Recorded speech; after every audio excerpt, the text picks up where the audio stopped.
இந்தியால இருக்க அர்பன் சிட்டீஸ்ல 17% of the women PCOS and பிசிஓடினால அஃபெக்ட் ஆயிருக்காங்க. இந்த பிசிஓடினால irregular periods, infertility, hormonal imbalance, obesity, stress, டிப்ரெஷன்லாம் ஆயிருதுங்க. இதுலேருந்து ரிவர்ஸ் பண்ணுறதுக்கு ப்ராப்பரான lifestyle, balance diet, exercise பண்ணாலே பீரியட்ஸ் ரெகுலேட் பண்ண முடியும். ஒரு கப் மட்டை அரிசி, ப்ரௌன் ரைஸ் எடுத்துட்டு கூடவே ஹாஃப் கப் கருப்பு உளுந்து போட்டு நல்லா வாஷ் பண்ணி எடுத்துட்டு 10 பல் பூண்டு, 1 ஸ்பூன் வெந்தயம், சீரகம் போட்டு அது கூடவே 2 கப் வாட்டர் ஆட் பண்ணி தேவையான அளவுக்கு சால்ட் போட்டு கொதிக்க விட்டணும். நல்லா வெந்தோடனே நல்லா மேஷ் பண்ணி விட்டு 1 கப் தேங்காய் சேர்த்து கிளறினீங்கன்னா உளுந்தங்கஞ்சி ரெடிங்க. கருப்புளுந்து வந்து பேக் போனை ஸ்ட்ரென்தன் பண்ணி ஹார்மோனல் இம்பேலன்ஸை சரி பண்ண ஹெல்ப் பண்ணும். எள்ளில் அதிகமான கால்சியம் இருக்கனால பீரியட்ஸை ரெகுலேட் பண்ணி அனிமியாலேருந்து ப்ரிவென்ட் பண்ண ஹெல்ப் பண்ணும். 1 கப் எள்ளை ரோஸ்ட் பண்ணி எடுத்துட்டு கடையில் கொஞ்சம் ஆயில் ஆட் பண்ணி 3 வரமிளகா, 1 ஸ்பூன் உளுந்து, 10 பல் பூண்டு போட்டு நல்லா வதக்கி 1 கப் தேங்காய் போட்டு ரோஸ்ட் பண்ணி வச்சிருந்த எள்ளையும் சேர்த்து கிளறி தேவையான உப்பு போட்டு ஆறுனதுக்கப்புறம் அரைச்சி எடுத்தீங்கன்னா எள்ளு துவையல் ரெடிங்க. வாழைப்பூல இருக்க துவர்ப்பு ப்ரொஜெஸ்ட்ரானை இன்க்ரீஸ் பண்ணி பீரியட் சைக்கிளை ரெகுலேட் பண்ண ஹெல்ப் பண்ணும். வாழைப்பூல நடுவில் இருக்க நரம்பை மட்டும் எடுத்துட்டு கட் பண்ணி மோர் போட்ட தண்ணியில் போட்டிங்கன்னா கருப்பாகாமல் இருக்கும்.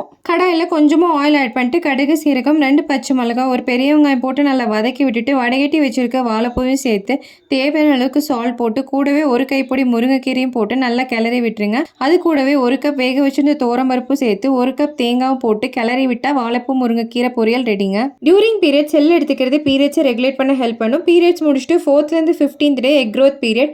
உளுந்து வந்து யூட்ரஸை ஸ்ட்ராங் பண்ண ஹெல்ப் பண்ணும். 14th-லேருந்து 28th டே வெந்தயம் மோர் எடுத்துக்கிறது ரொம்ப நல்லது. பாடி ஹீட்டை ரெடியூஸ் பண்ணும். வெந்தயம் மோர் ரெசிபி வேணும்னா மோர் அப்படின்னு கமெண்ட் பண்ணுங்க. ப்ரோட்டீனுக்காக 1 பாயில்ட் எக்கும் காராமணி சாலடும் எடுத்துக்கலாம். இந்த மாதிரி பேலன்ஸ்டாக எடுத்துகிட்டு வரும்போது ஈஸியாகவே பிசிஓடி ரிவர்ஸ் பண்ண முடியுங்க.